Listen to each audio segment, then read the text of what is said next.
amigos, ¿qué tal? Bienvenidos a una nueva edición de Solución Final.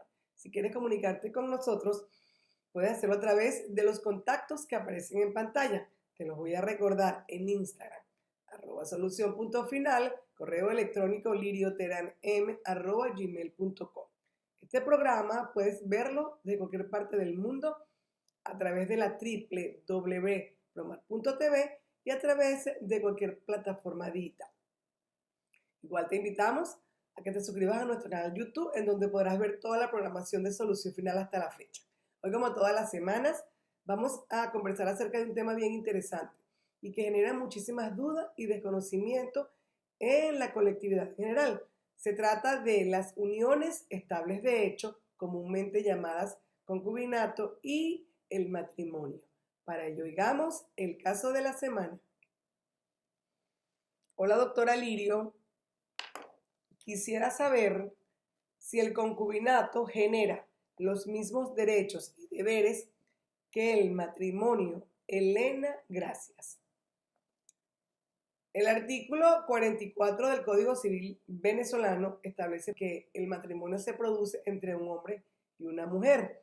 Igualmente, el artículo 137 del mismo código establece los derechos y deberes que se deben mutuamente los cónyuges.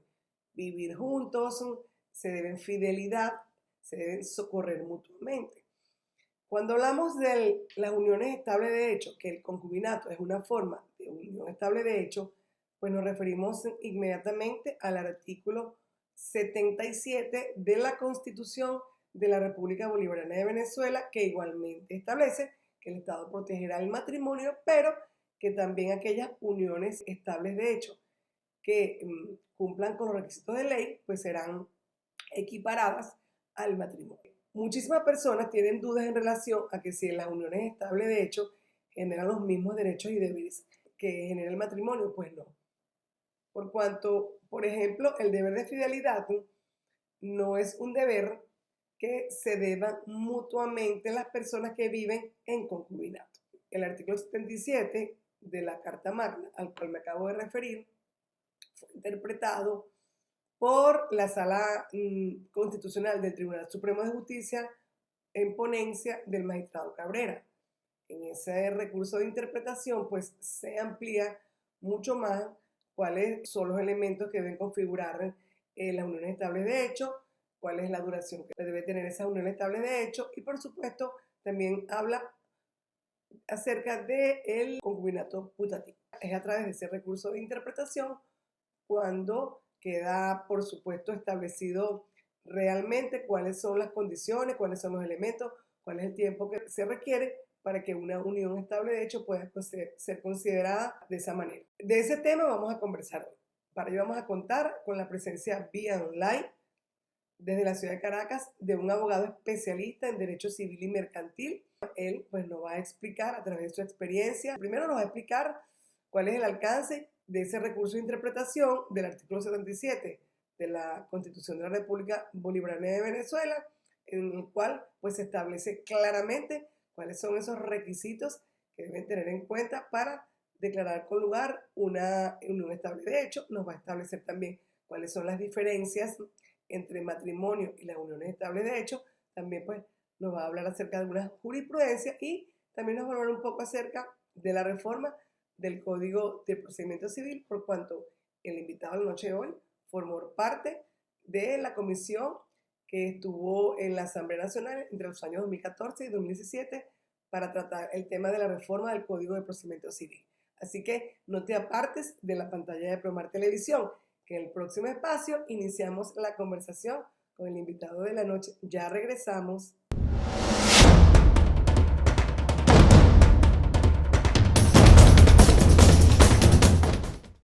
Amigos, estamos de vuelta nuevamente en Solución Final. Como les dije en el espacio anterior, hoy contamos con la presencia vía online desde Caracas del abogado Antonio Bello Lozano Márquez. El doctor Bello Lozano es abogado egresado de la Universidad Santa María, especialista en Derecho Civil y Mercantil, doctor en Ciencias Jurídicas, experto en Derecho Procesal Constitucional. Aparte, pues es profesor de posgrado y de pregrado de varias universidades en Venezuela. El doctor Bello Lozano fue miembro de la Comisión Especial para la Reforma del Código de Procedimiento Civil en la Asamblea Nacional, designado por el Tribunal Supremo de Justicia en el año 2016-2017, por supuesto conferencista y es un autor de varios libros. Bienvenido el abogado Antonio Bello Lozano Márquez a Solución Final. Gracias por la invitación. Gracias a usted por haber aceptado nuestra invitación, Antonio. Sabemos pues, que usted es una persona con muchísimas ocupaciones.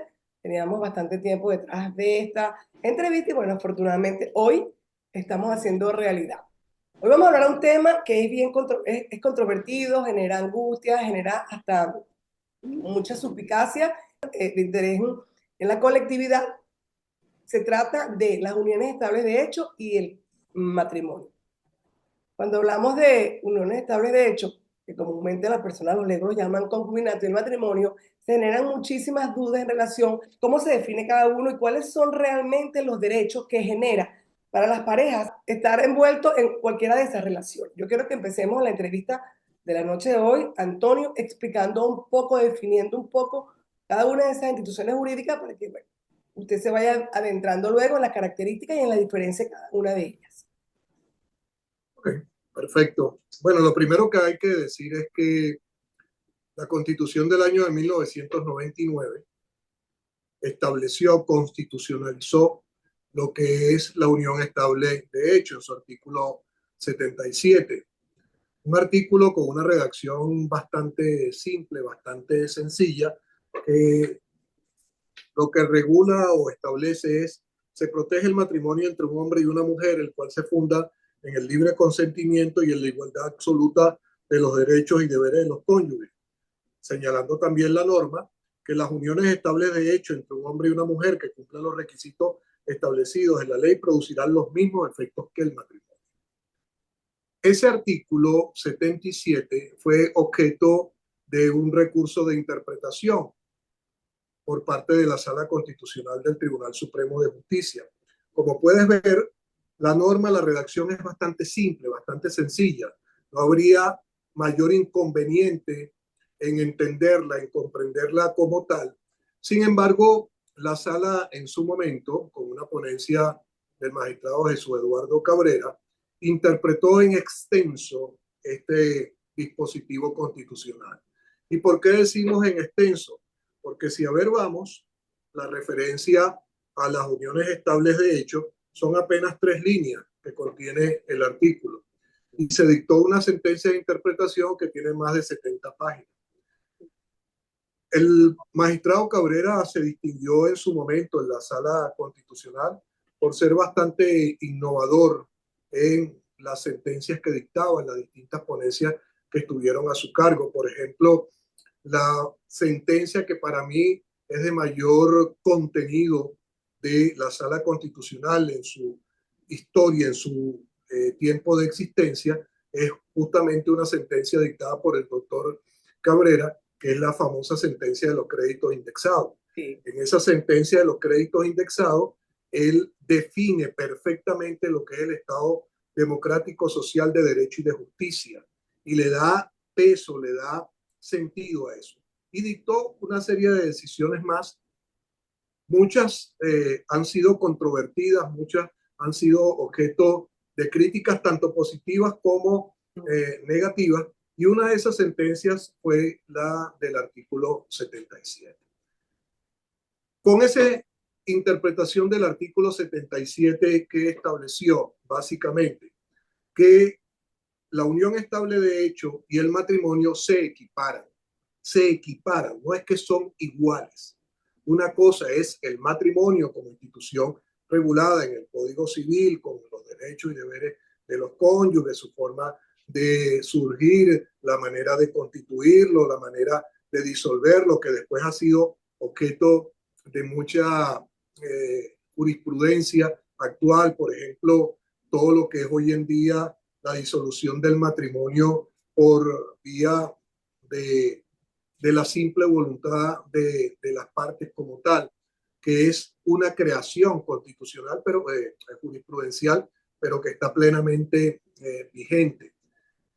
Con la interpretación del artículo 77, lo que dijo es esa sentencia que se equipara. Se trata de asimilar una institución con la otra, pero son diferentes. ¿Por qué se habla de unión estable de hecho?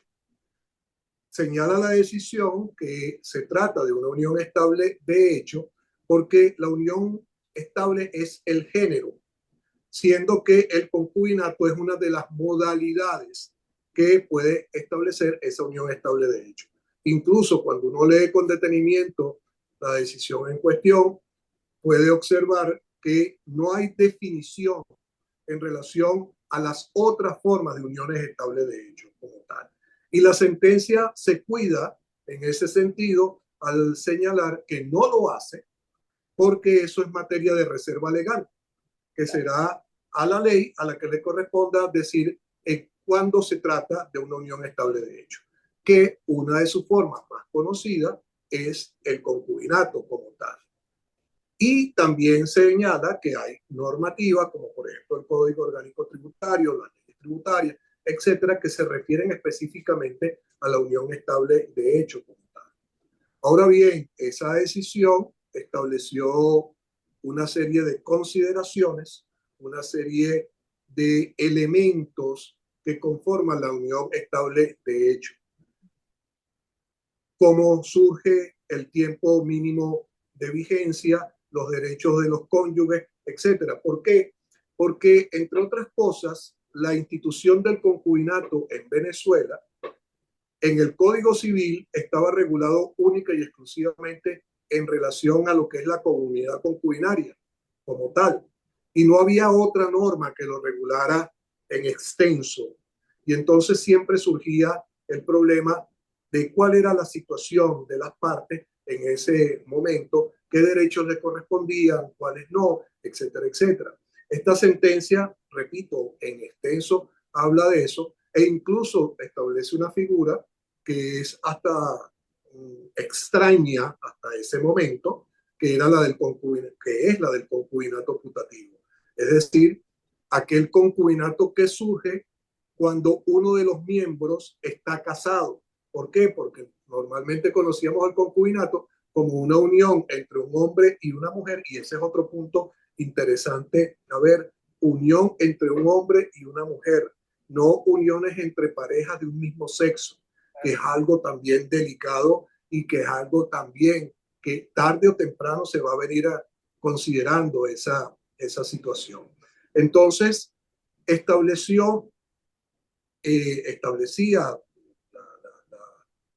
la legislación que el concubinato surge entre un hombre y una mujer que no tuviesen impedimentos para contraer matrimonio. De hecho, entonces, si uno de ellos estaba casado, si uno de ellos mantenía una relación matrimonial, no existía la posibilidad de un concubinato. Esta sentencia dice que sí es posible ese concubinato que se denomina como tal concubinato putativo cuando uno de los miembros de esa unión está casado y el otro desconoce ese estado civil, desconoce esa situación. ¿Por qué? Porque la idea no es perjudicar a aquella persona que de buena fe se unió con otro que no fue sincero y que no estableció ni dijo cuál era su situación real, porque de haberlo dicho a lo mejor hubiese variado sustancialmente la forma como tal.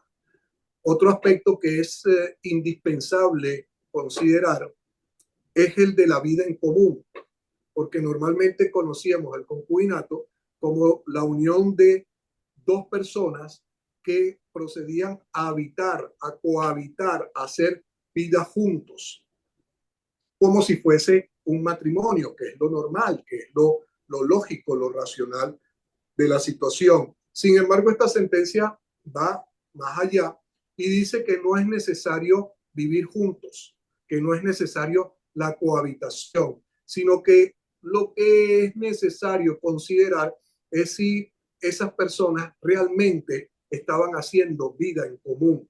Y vida en común puede tener otros aspectos diferentes de cohabitar como tal.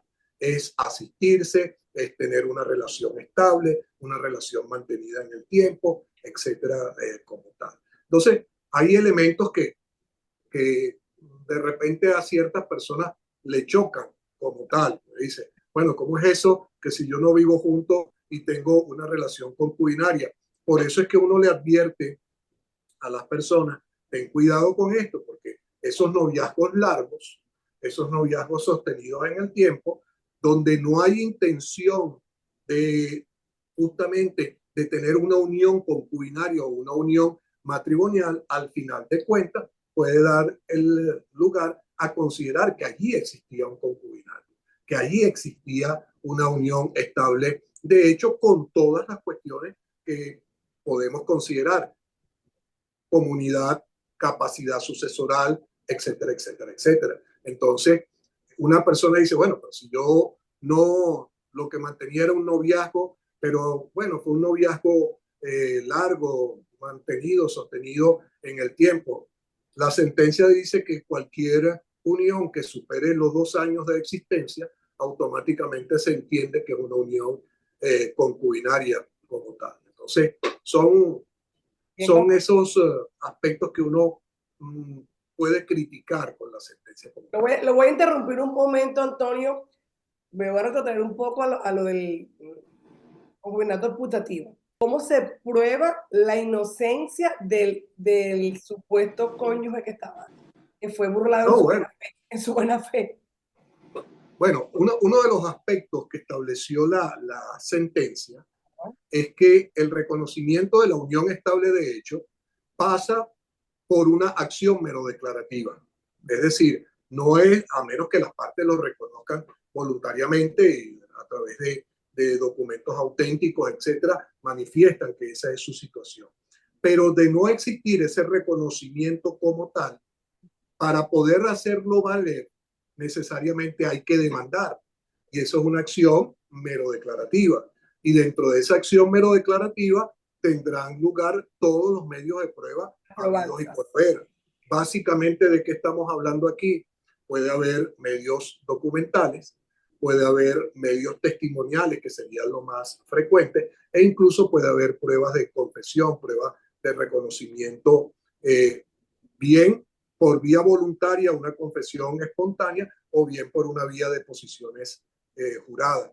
Entonces, se puede dar eso, pero tiene que darse esa situación en juicio y demostrarlo ante el tribunal de que efectivamente la persona, pongámosle el calificativo de inocente, que no sabía de esa situación, lo desconocía y siempre mantuvo el conocimiento, la idea, la noción de que estaba junto con una persona, no engañado necesariamente, sino que estaba con una persona que era de estado civil soltera o divorciada, que no tenía impedimento para contraer matrimonio. No digamos engañada, sino que no conocía la verdad total del asunto o nunca lo preguntó. No, yo algo, Antonio, hoy en día, a lo mejor hace 20 años, 30 años, que no había redes sociales, eso podía pasar, pero hoy en día a mí me cuesta creer que un hombre o una mujer desconozcan el estado civil de su pareja.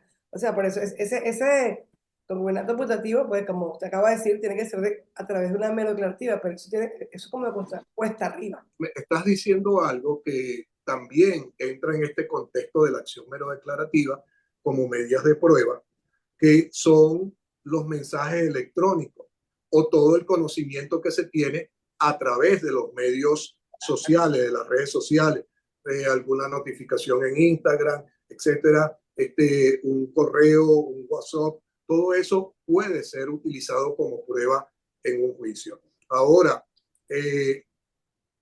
pongámoslo en un contexto. La buena fe se presume, la mala hay que demostrarla. Claro, entonces, ¿quién tiene la carga de la prueba allí? Yo como parte digo, mire, yo desconocía esta situación y no tendría que probarla.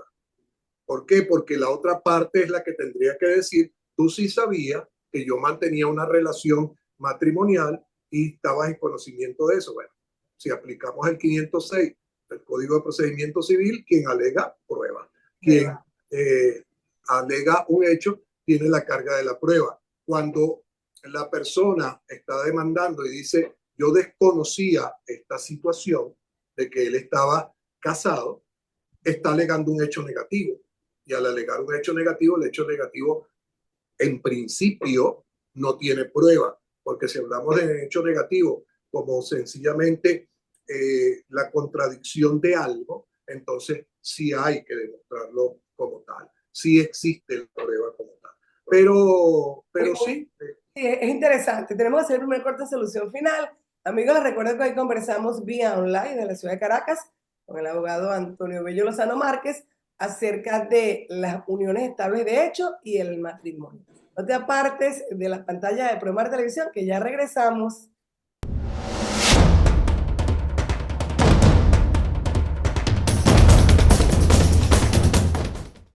Estamos de vuelta nuevamente en Solución Final. Les recuerdo que hoy conversamos vía online desde la ciudad de Caracas con el abogado Antonio Bello Lozano Márquez acerca de las uniones estables de hecho y el matrimonio. Bueno, el punto es, como señalaba antes, que el reconocimiento de la unión estable de hecho tiene que darse por vía judicial.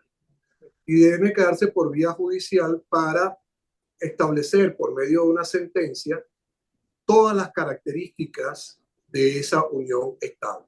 Allí el juez tiene que establecer el tiempo, cuándo inició, cuándo terminó, porque eso es un punto también importante.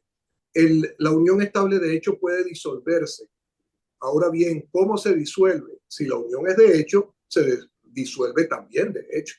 Claro. No hay un acto formal como tal, pero sí hay un tiempo de inicio y un tiempo de terminación. Entonces, quien esté allí incurso en una de estas situaciones tiene que ser bastante precavido en esa situación de que cuando termine la unión estable de hecho, cuando se separe, cuando ya no haya más convivencia, tratar de establecer eso de una manera efectiva.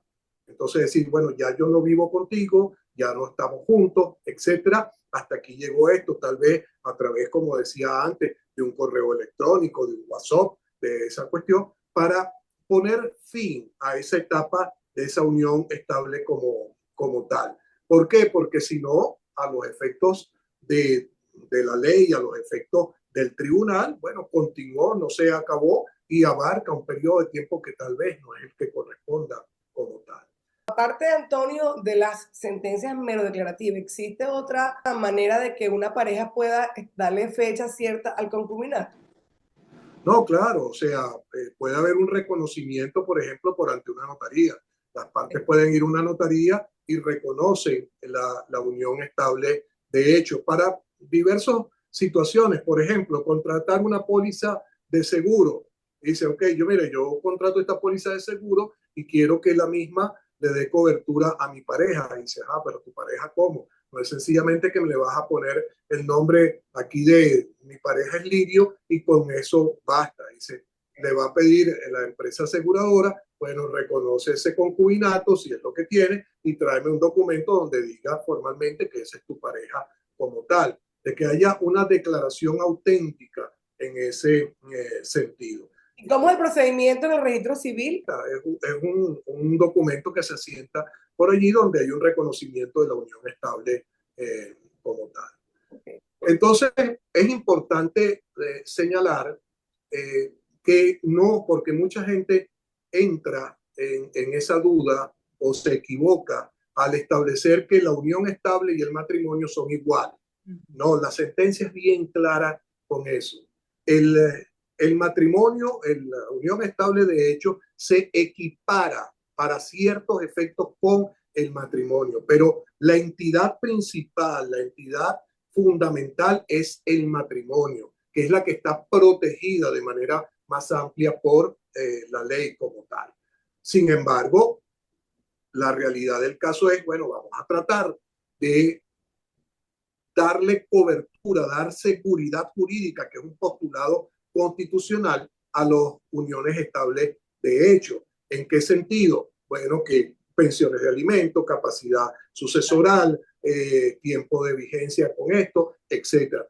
¿Por qué? Porque entre otras cosas, como yo lo decía antes, el Código Civil en materia de concubinato lo único que regulaba es, o que regula, porque así todavía existe, es la unión, es la división, la liquidación de la comunidad concubinaria.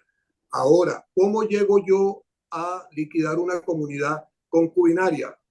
Necesariamente voy a tener que pasar por un juicio de declaración de la unión estable de hecho para que con esa sentencia decir, bueno, hay una unión estable de hecho y eso me da derechos a mí en una comunidad y pido su liquidación.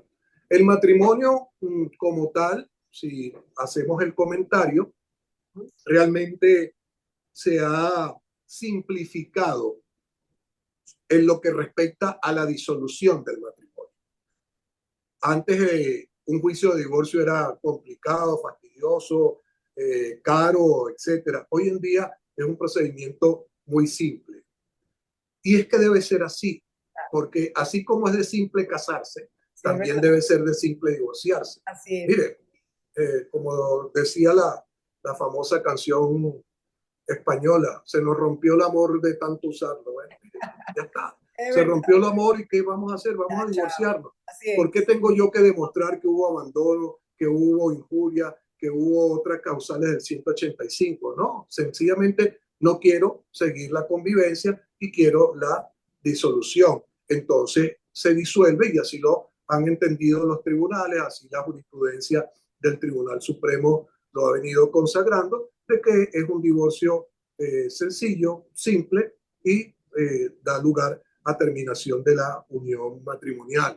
Después viene lo complicado, que es la liquidación, la partición, ese juicio que también debería ser un juicio más simple, menos engorroso y menos caro, pero está allí como tal, todavía no se ha de una forma u otra simplificado. Eso es lo que esperamos que venga, por ejemplo, con la reforma del Código de Procedimientos. Es que simplificarlo, porque los divorcios son muy rápidos y es un karma las particiones y liquidación. O sea, de verdad que no solamente los divorcios, todos los juicios son sí, en materia civil, hasta que no se reforme el código, ese código viejo, vetusto, anciano que ya tenemos. Entonces, un código anciano con apenas 30 y tantos años. Ahorita vamos a hablar de eso, Antonio, tú que eres experto en ese tema. ¿Quiere hablar de eso? Seguro. Vamos a hablar un ratito, en el próximo espacio nos vas a dar tus apreciaciones en relación pues, a esa reforma que está en boga porque no se termina de dar. Ok. Bueno, entonces, en relación con esto de la unión estable de hecho, es primero, como decía antes, se constitucionalizó la figura del concubinato y de cualquier otra forma de la unión estable de hecho. Faltan cosas por regular. Hay gente que de repente dice, mire, eso no puede ser. Eso, por ejemplo, las uniones entre parejas de un mismo sexo. Pero es que eso es una realidad. Claro. Eso es una cuestión que existe y como tal hay que regularla. Que vamos en contra de principios fundamentales, etcétera. Ya la propia sala constitucional del Tribunal Supremo de Justicia se ha pronunciado en esa materia. No como debe ser al total del asunto, pero sí ha tocado puntos que son algunas cuestiones puntuales. Por ejemplo, hubo un caso de una pareja de mujeres que contrajo matrimonio en Argentina, tuvieron un hijo por vía de inseminación artificial de una de ellas, vienen, se devuelven a Venezuela y estando en Venezuela pretendiendo el reconocimiento, habían tenido 1000 problemas con eso del niño a los efectos de reconocer la filiación del muchachito. Muere una de ellas en un delito, un crimen, la matan y se produce toda la situación de que entonces el niño no tenía filiación y no tenía vocación hereditaria. Y la sala se pronuncia en una sentencia, la sala constitucional, bien interesante, donde dice, no, hay que dar esa situación y hay que darle protección al niño como tal y se reconoce, por lo tanto, esa afiliación que él tiene con sus dos madres. Hace ese señalamiento como tal. Entonces, cuando a la sala le han preguntado eso y las uniones estables de hecho entre parejas de un mismo sexo, dice, eso por ahorita no me lo están preguntando. Algún momento se regulará, algún momento lo diremos después, porque es un punto, por ejemplo, como el de la eutanasia, que cada vez que uno lo habla, la gente se asombra y dice no, y se alarma, y dice no, pero si es una cuestión absolutamente normal y que ya está regulada Muchos países en legislaciones extranjeras. Y con eso no estoy diciendo copiemos las legislaciones extranjeras, claro sino que sencillamente tomemos como ejemplo que esas son situaciones puntuales que se pueden dar. Esas sentencias, Antonio, pues que entra en juego la moralidad y al momento pues, de decidir, a lo mejor hay muchos grupos aquí también religiosos porque le van a hacer oposición. Entonces eso es un tema. Son aspectos que se pueden tratar, porque no es solamente eso, y la sala ya se ha pronunciado varias veces. Por ejemplo, un testigo de Jehová que se opone a una transfusión de sangre. Entonces, ¿cuál es el principio que priva más? ¿La libertad religiosa o el derecho a la vida?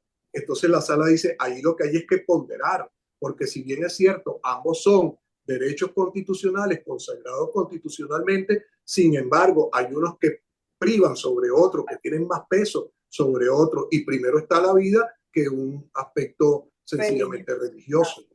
Así es. Pues lo importante es que toda aquella persona que vaya a estar en una situación de unión estable de hecho o que ya se encuentre en la misma, se asesore en esta materia. El primer punto que yo digo es lean la sentencia. Lean la sentencia de la sala constitucional para que entiendan. La sentencia no es complicada, es extensa, pero no es complicada, para que vean cuáles son sus derechos. Porque mucha gente dice, bueno, pero es que yo no vivo con ella. Sí. ¿Por qué? Porque yo soy un ermitaño, yo soy un lobo solitario, yo no quiero vivir con ella como tal.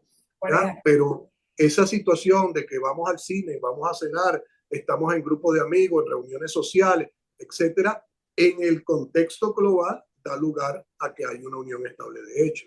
Si eso se prolonga por más de 2 años, la unión se consolida. Y entonces hay una serie de cuestiones que surgen ahí, derechos de alimentos, derechos patrimoniales, etcétera. Entonces, por una parte leer la sentencia y por otra parte siempre tener la consulta con un abogado que lo pueda asesorar y decirle, esta es la situación. En la práctica, lo que falta es que firmes un acta de matrimonio, pero en la realidad estás unido de manera estable y es equiparable en un altísimo porcentaje a lo que es la figura del matrimonio. ¿Cuáles son esos elementos que deben tomar las personas que vienen aquí para que evalúen o nos casamos o vivimos en concubinato? No, es que, fíjate, no hay una estadística real con esa situación, pero se entiende que hoy en día, diferente a como era hace años atrás, hoy en día hay más uniones estables de hecho que matrimonios. Imagínate. Porque la gente prefiere, y es lógico, probar, vamos a ver cómo nos va, y estamos un tiempo juntos y si no resulta, cada quien por su lado. Y no pasamos por ese proceso engorroso de un matrimonio, etcétera, etcétera, ni cosas por el estilo, del divorcio y demás cuestiones. Entonces, el punto a tener en cuenta es la duración de esa unión, que no debe ser mayor a 2 años. Es decir, es como un producto perecedero, tiene fecha de caducidad. Al año y 11 meses, hasta aquí llegamos, nos separamos, me voy, etcétera, y ya está, porque corro el riesgo que después de 2 años se entienda que hubo una unión estable de hecho. Ay, Antonio, pero así no se conserva la familia. Eso es como muy irresponsable. Vamos a estar claros, y ya que hablas de familia, es un punto importante, porque ¿cómo yo demuestro una unión estable de hecho? Con convivencia, con relaciones, etcétera y tal. Y uno de los elementos que se toman en cuenta es que la pareja tenga descendencia. Pero no es un elemento vital como tal, en el sentido que la pareja puede tener un hijo y realmente no existe una unión estable de hecho, porque el hijo puede ser producto de una relación circunstancial, esporádica, no estable, etcétera. Entonces, el hijo como tal no define que haya habido una unión estable de hecho. Entonces, es el tiempo y la conjunción de todos los demás elementos como tal. Entonces, el matrimonio como tal, ¿qué implica? Y aquí hay un punto que me gustaría tocar. En la práctica, hoy en día, y veámoslo en un sentido más crematístico que otra cosa, todo esto pasa en muchos de estos reconocimientos, etcétera, por el aspecto patrimonial. Lo que viene después, la liquidación de los bienes, la comunidad de los bienes que hicimos juntos, etcétera, etcétera. Entonces, ¿qué se recomienda uno con el matrimonio? Uno le dice a las parejas que se van a contraer matrimonio, sean jóvenes o sean ya parejas más maduras, le dice, mira, yo te recomiendo que firmes unas capitulaciones matrimoniales. ¿Por qué? Porque las capitulaciones matrimoniales no es como el tiempo mío, en mis tiempos. Yo soy modelo 58 original, sin repuesto. Entonces, ¿qué pasa? Antes plantear el aspecto de la posibilidad de unas capitulaciones matrimoniales era una prueba de desconfianza absoluta. Entonces, ¿cómo hacerlo? Pero hoy en día es una cuestión absolutamente normal. Decirle, tú no te estás casando conmigo por dinero, tú te estás casando conmigo por amor. Bueno, vamos a firmar esto, lo tuyo es tuyo, lo mío es mío y lo que compremos juntos es compartido. Y ya está. Entonces, sin embargo, cuando uno va a la unión estable de hecho, esa figura no existe. Porque cuando uno busca y lee con detenimiento la sentencia no establece la posibilidad de establecer unas capitulaciones matrimoniales. Y uno dice, ¿y por qué no? Si viene siendo más o menos lo mismo como tal. Entonces, sin embargo, uno que aconseja, bueno, vas a vivir en una unión estable de hecho, bueno, por lo menos firmen un documento entre ustedes donde digan que hay separación de patrimonios y después veremos cómo hacemos valer eso dentro de un juicio. El matrimonio sigue siendo una institución sólida, sigue siendo el parámetro a seguir, lo lógico en una, y cuando uno ve la Constitución y cuando ve ese artículo 77 que habla de las uniones estables de hecho, comienza relacionando o mencionando al matrimonio. Dice ese artículo 77, se protege el matrimonio entre un hombre y una mujer, el cual se funda en el libre consentimiento y en la igualdad absoluta de los deberes y derechos de los cónyuges. Se protege el matrimonio. Para el legislador, para el constituyente, lo principal es el matrimonio. La unión estable de hecho viene después, pero lo que es la protección constitucional, la protección legal, la tiene el matrimonio como tal. Tenemos que hacer el próximo corte de solución final. Les recuerdo que conversamos vía online en la ciudad de Caracas con el abogado Antonio Bello Lozano Márquez acerca del matrimonio y las uniones estables de hecho. No te apartes de la pantalla de Promar Televisión, que ya regresamos.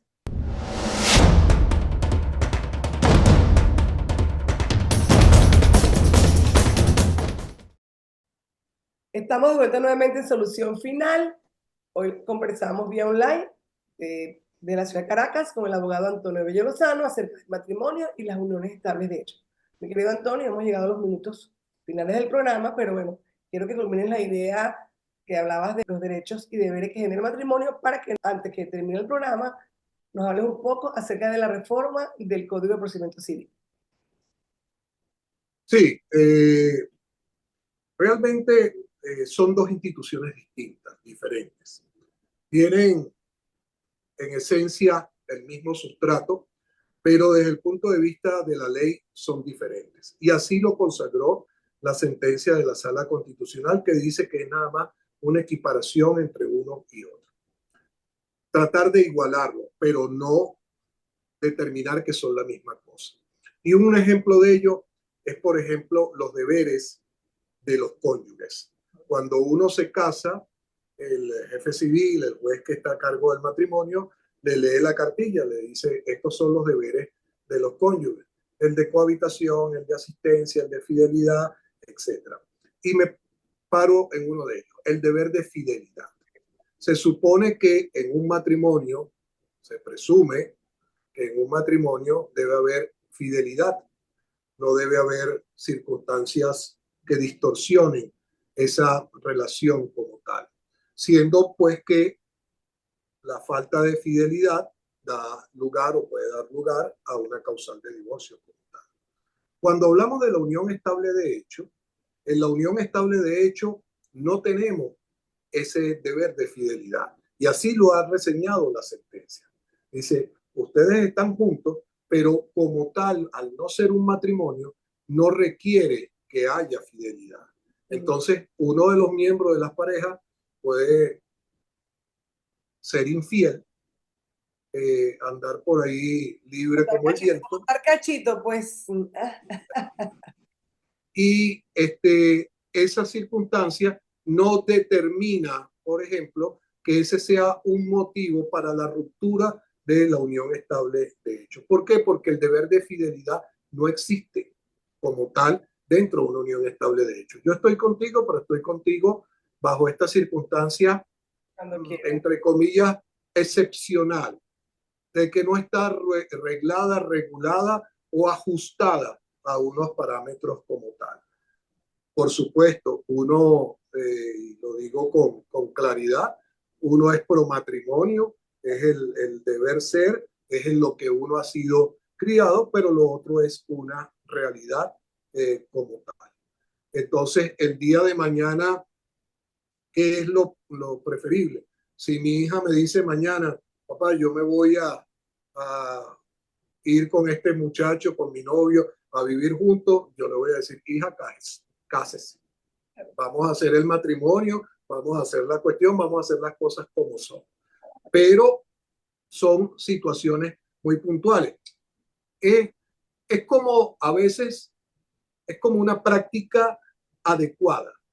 Es decir, bueno, vamos a establecer primero una unión estable, a ver si nos soportamos, si podemos vivir juntos, si la convivencia entre los dos es armónica, etcétera, y nos da esto. Pero de repente no, porque de repente, oye, yo soy una persona que está acostumbrada a mi soledad, a vivir solo, a mi orden, o a mi desorden, como puede ser, y me caso y me junto con una persona desordenada o me junto con una persona muy ordenada. Y eso sencillamente rompe mis esquemas. Dice, mira, entonces es mejor que no. Funcionó bien, nos adaptamos, etcétera. Bueno, demos el siguiente paso. Pues vamos al matrimonio con todas las circunstancias que ello comporta. Y hoy en día, antes se decía mucho, bueno, es que divorciarse es muy complicado. Divorciarse es muy complicado, muy engorroso, muy caro y muy problemático. Hoy en día el divorcio se ha simplificado casi un 100%. Entonces, esa no debe ser la excusa para no casarse como tal. Claro que sí. Como estamos terminando, yo quería hacer referencia, porque lo hemos hablado un poco, a lo que es el Código de Procedimiento Civil y a la posible reforma del Código de Procedimiento Civil. Tal como lo dijiste en la introducción, yo estuve en la comisión de la Asamblea Nacional entre los años 2014 y 2016 para la reforma del Código de Procedimiento Civil. Código Orgánico Procesal Civil, porque así es que se va a llamar, porque se le está dando un rango de código orgánico para ponerlo en un estrato superior. Ese código realmente lo dejamos listo en un 80 o un 90%.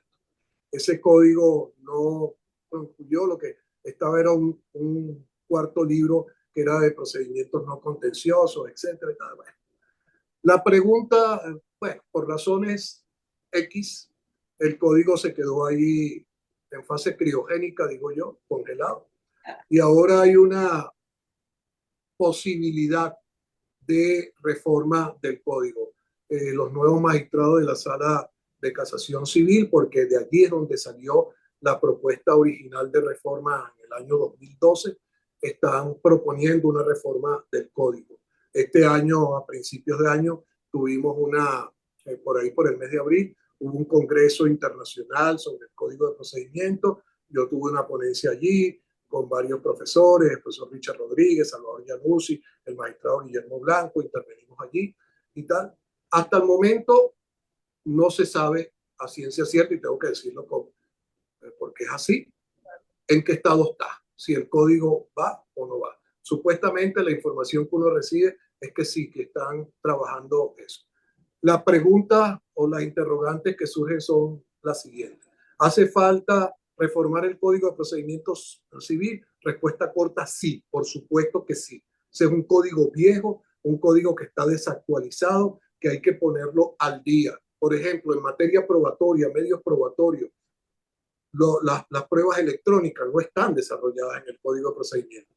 Están desarrolladas en la jurisprudencia y es un enredo, porque cada vez que se dicta una sentencia cambia un criterio y modifica las cuestiones como tal.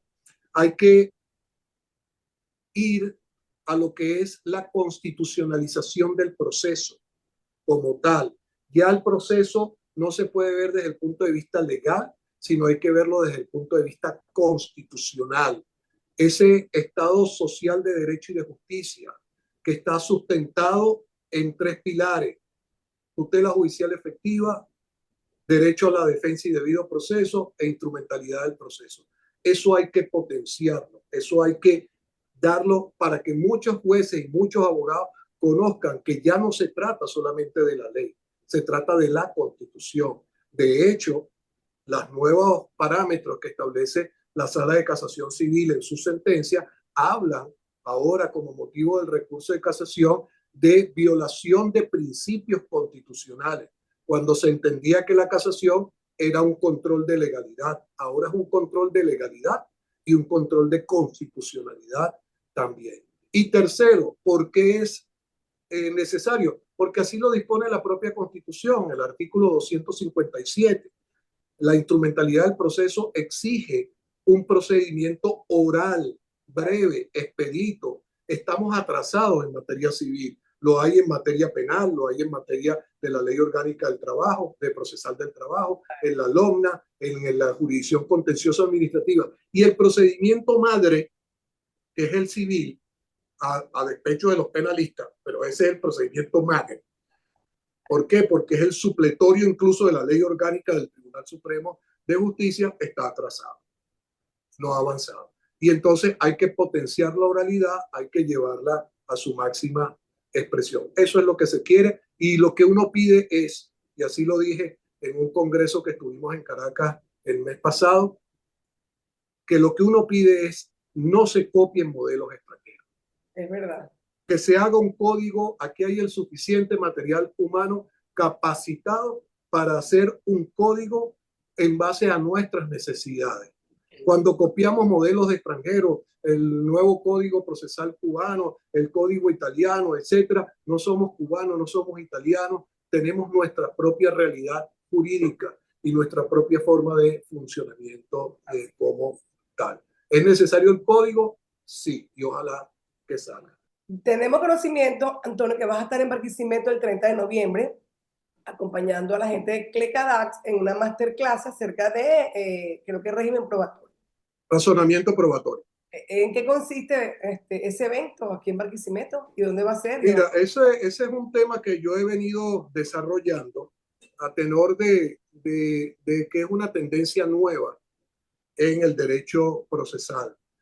Surge en la Universidad de Girona, en España, de la mano de ese gigante del derecho que fue Michele Tarufo, como tal, y que se ha replicado en varios países de Latinoamérica, de Iberoamérica.